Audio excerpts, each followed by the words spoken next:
That's right, can you believe it? Laura is joining me on the boat with her 2 young kids. We head to day 2 of the Annapolis Boat Show, where I sit down with the new owners of Island Spirit Hull 3 and lead sales Philip Winter. After that, I take you on a more in-depth tour of the Island Spirit 525, including all its components and systems. The systems are very innovative on this boat, including the electric motors. And then I get Laura's reaction to seeing the boat for the first time.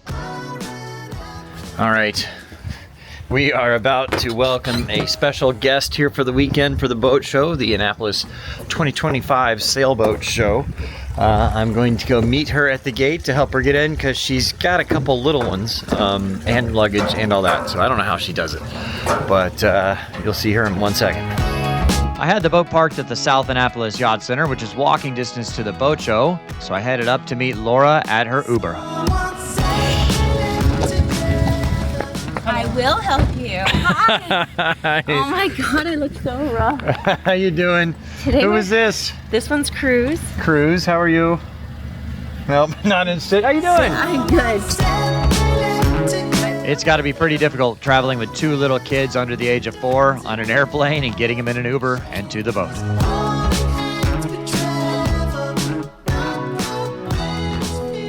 What stop means, okay? So they're not going to be good. Yeah, it's not a very baby-proof boat. Yeah. But, they're kind of like the baby. yeah, they don't like listen. the beer right there. Oh, that's mine. Okay.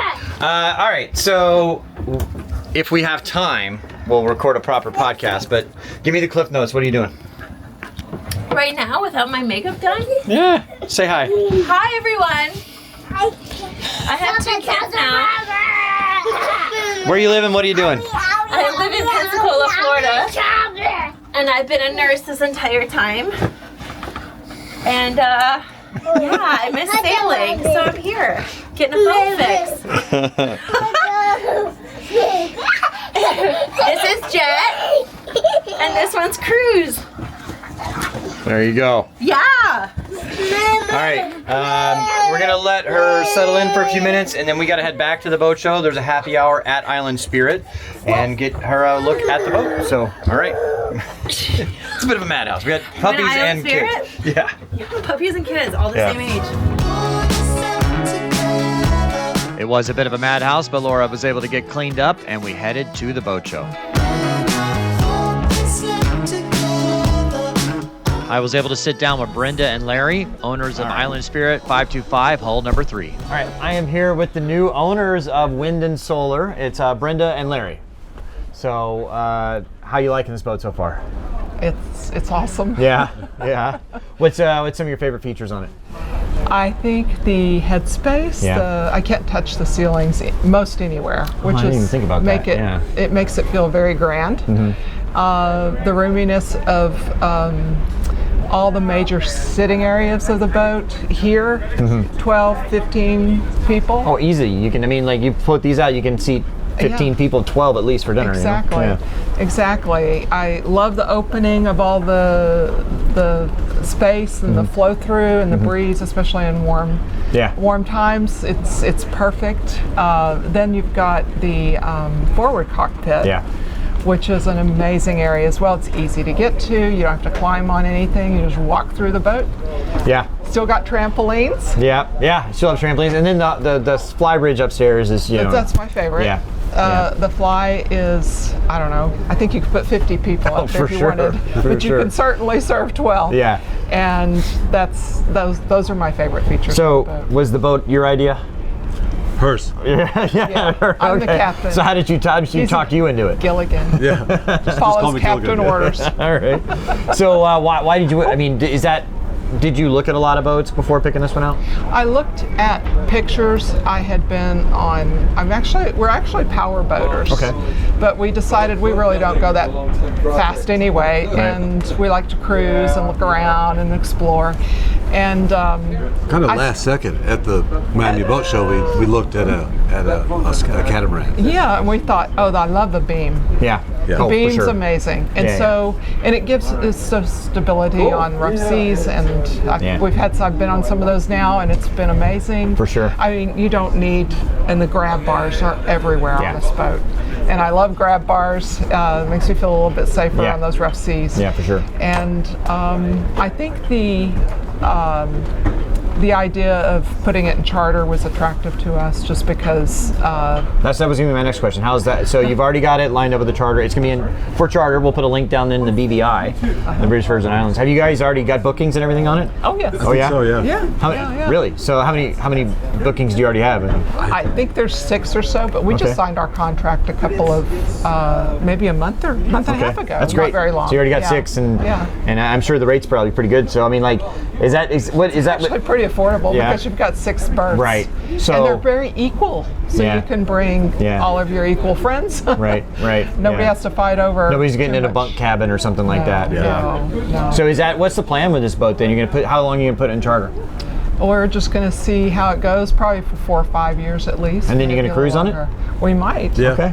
We did retire, so we're planning on trying to get on this thing as much as we can. We have an RV too, so it's tough.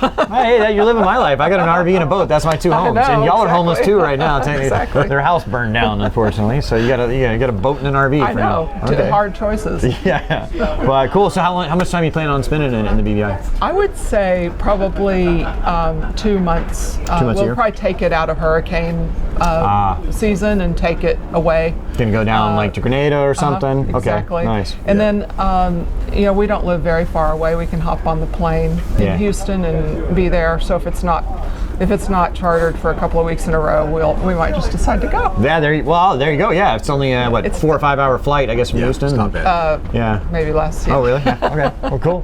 Well, congratulations, guys, being on this boat again. Because, it's been a year since I've been on it, and so the one I had, I mean, looked, but I mean, this one's got all the cushions and the pillows, and it looks nice. You know what I mean? It's just, I'm excited to get back on my boat. So I'm excited for you too. Well, thanks, guys. Well, congratulations. It's a great boat.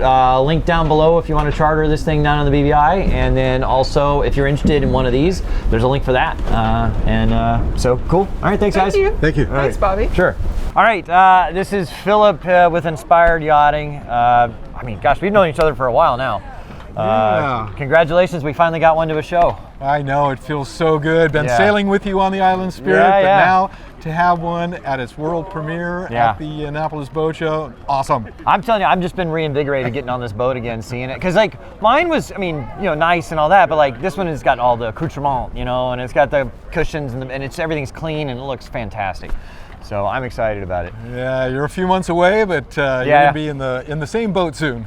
So if you guys want to get one of these, you need to talk to this guy. He's the lead sales guy on it. He owns Inspired Yachting, and I have a feeling they're going to sell quite a few at this show today.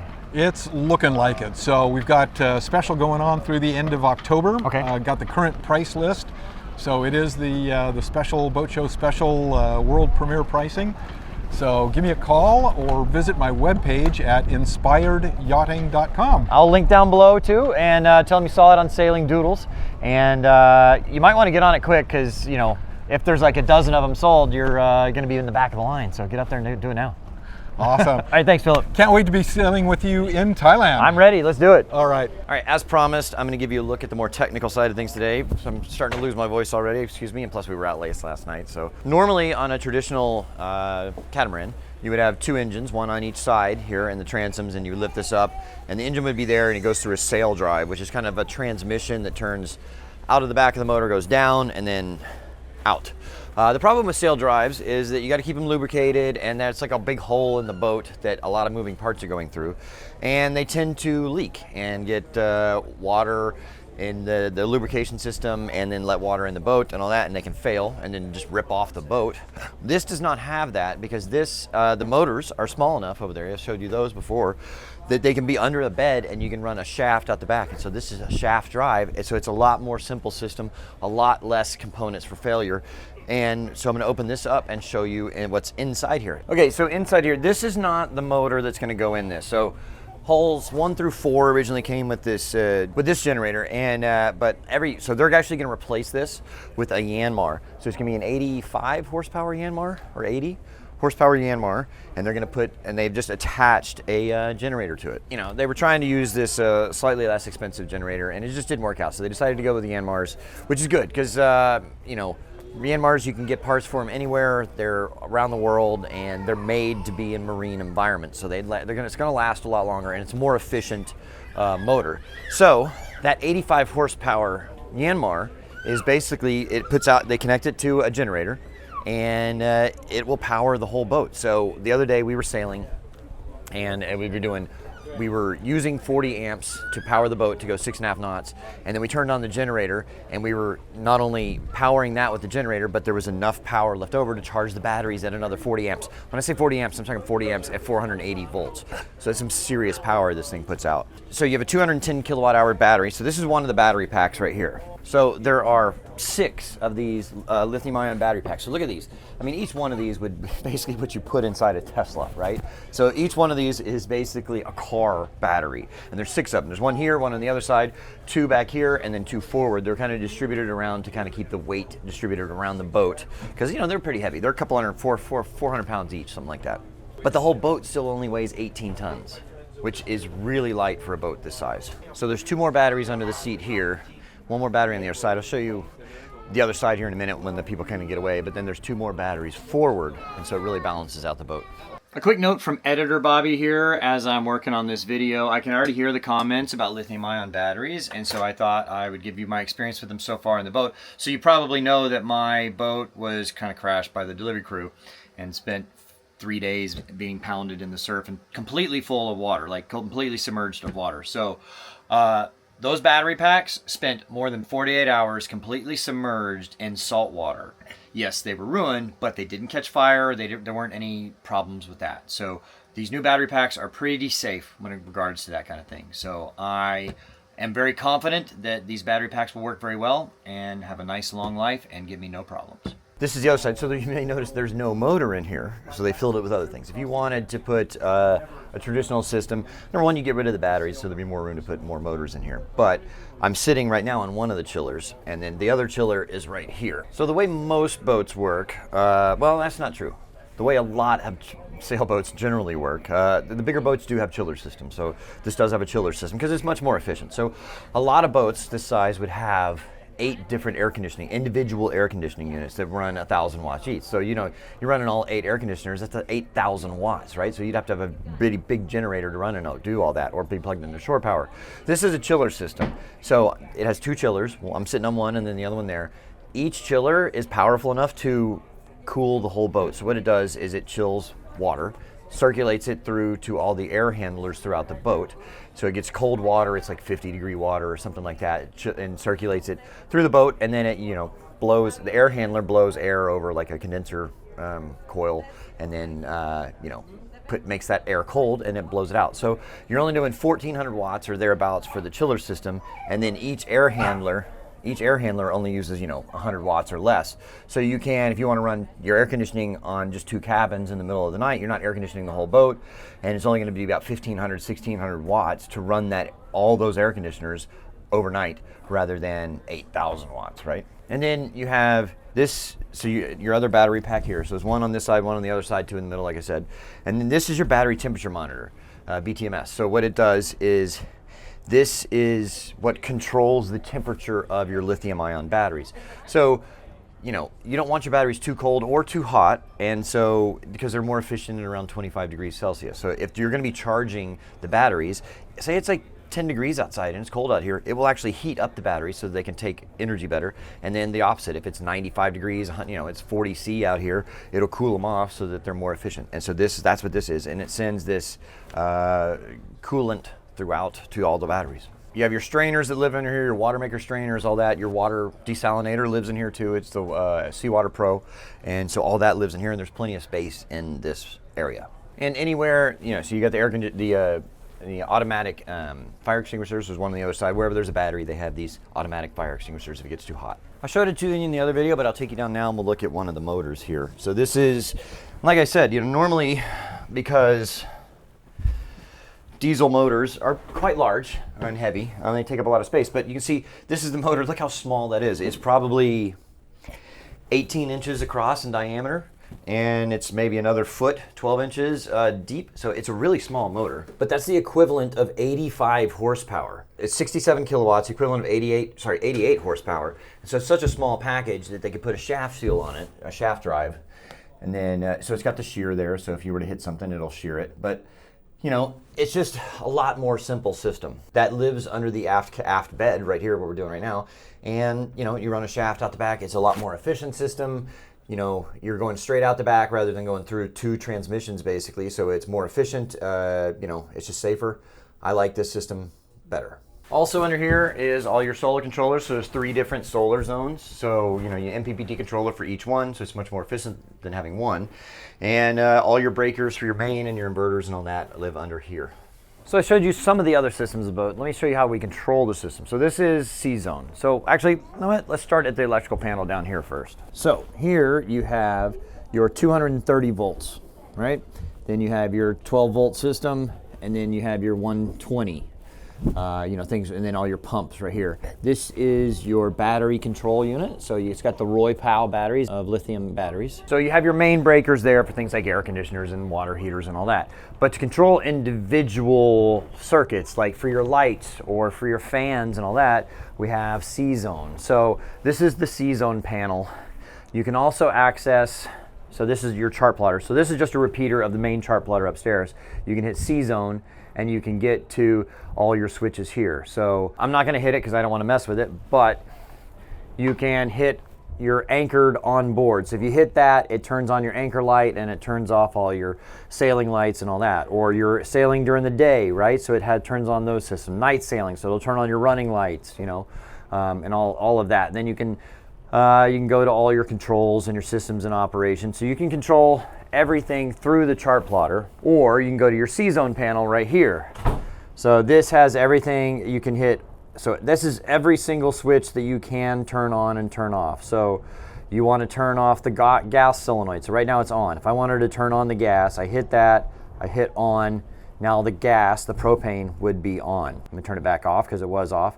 Or if I just want to know what's in operation right now, I can go to that. This is everything that's on the boat. So the toilets are on, the USB chargers are on, the navigation lights are on.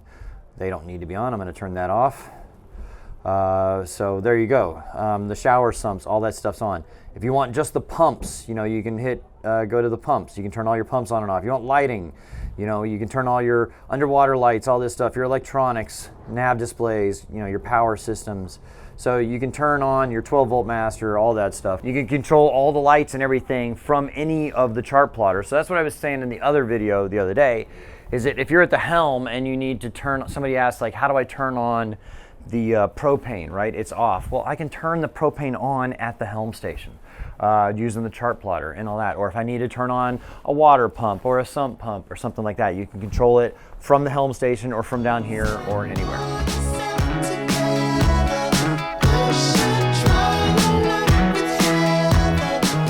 Hi. So what do you think of the boat?